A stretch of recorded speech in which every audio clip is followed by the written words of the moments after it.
BRS working president మాజీ మంత్రి కేటీఆర్ మీడియాతో చిట్ చాట్ లో సంచలనమైనటువంటి వ్యాఖ్యలు చేశారు.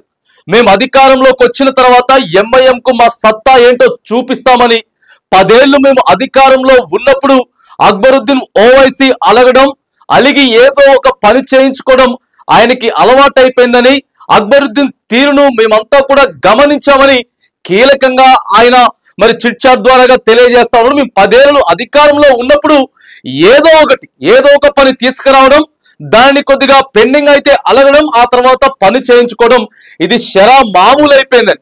అసలు ఎంఐఎం కు ఉన్నటువంటి సంఖ్యాబలం ఎంత, అక్బరుద్దీన్ ఓవైసీకి కేటాయిస్తున్నటువంటి సమయం ఎంత అని చెప్పి కేటీఆర్ చిట్ చాట్ లో ప్రశ్నించారు. ఖచ్చితంగా రాబోయే ఎన్నికల్లో మేమే అధికారంలోకి వస్తామని, మేము వచ్చిన తర్వాత ఎంఐఎం కు మా సత్తా ఏంటో చూపిస్తామని, మా పవర్ ఏంటో చూపిస్తామని చెప్పి కూడా కేటీఆర్ చెప్పుకొచ్చారు. ఇక ఇవే కాకుండా ఈ ఫార్ములా ఈ రేసింగ్ కేసుకి సంబంధించినటువంటి విషయంలో రేవంత్ రెడ్డి ఆ కేసును వదిలిపెట్టినా కూడా నేనైతే ఆ కేసును వదిలిపెట్టనని చెప్పి కూడా కేటీఆర్ అయితే క్లియర్ గా చెప్తా ఉన్నాడు. ఇక రైతులకు ఇవ్వడానికి లేనటువంటి డబ్బులు ఈ ప్రభుత్వానికి, ముఖ్యమంత్రి రేవంత్ రెడ్డికి అందాల పోటీలు పెట్టడానికి డబ్బులు ఎలా వచ్చాయని కూడా చిట్ చాట్ వేదికగా అయితే ప్రశ్నించారు.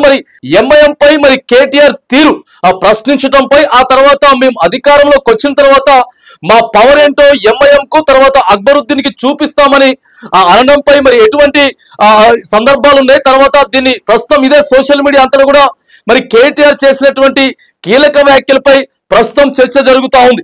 బీఆర్ఎస్ వర్కింగ్ ప్రెసిడెంట్ మాజీ మంత్రి కేటీఆర్ మీడియాతో చిట్ చాట్ లో సంచలనమైనటువంటి వ్యాఖ్యలు చేశారు.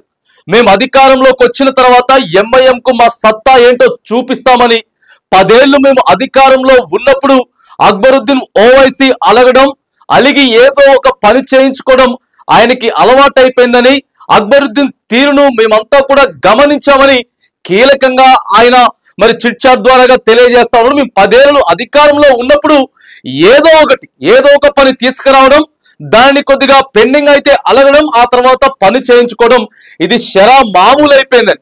అసలు ఎంఐఎం కు ఉన్నటువంటి సంఖ్యాబలం ఎంత, అక్బరుద్దీన్ ఓవైసీకి కేటాయిస్తున్నటువంటి సమయం ఎంత అని చెప్పి కేటీఆర్ చిట్ చాట్ లో ప్రశ్నించారు. ఖచ్చితంగా రాబోయే ఎన్నికల్లో మేమే అధికారంలోకి వస్తామని, మేము వచ్చిన తర్వాత ఎంఐఎం కు మా సత్తా ఏంటో చూపిస్తామని, మా పవర్ ఏంటో చూపిస్తామని చెప్పి కూడా కేటీఆర్ చెప్పుకొచ్చారు. ఇక ఇవే కాకుండా ఈ ఫార్ములా ఈ రేసింగ్ కేసుకి సంబంధించినటువంటి విషయంలో రేవంత్ రెడ్డి ఆ కేసును వదిలిపెట్టినా కూడా నేనైతే ఆ కేసును వదిలిపెట్టనని చెప్పి కూడా కేటీఆర్ అయితే క్లియర్ గా చెప్తా ఉన్నాడు. ఇక రైతులకు ఇవ్వడానికి లేనటువంటి డబ్బులు ఈ ప్రభుత్వానికి, ముఖ్యమంత్రి రేవంత్ రెడ్డికి అందాల పోటీలు పెట్టడానికి డబ్బులు ఎలా వచ్చాయని కూడా చిట్ చాట్ వేదికగా అయితే ప్రశ్నించారు.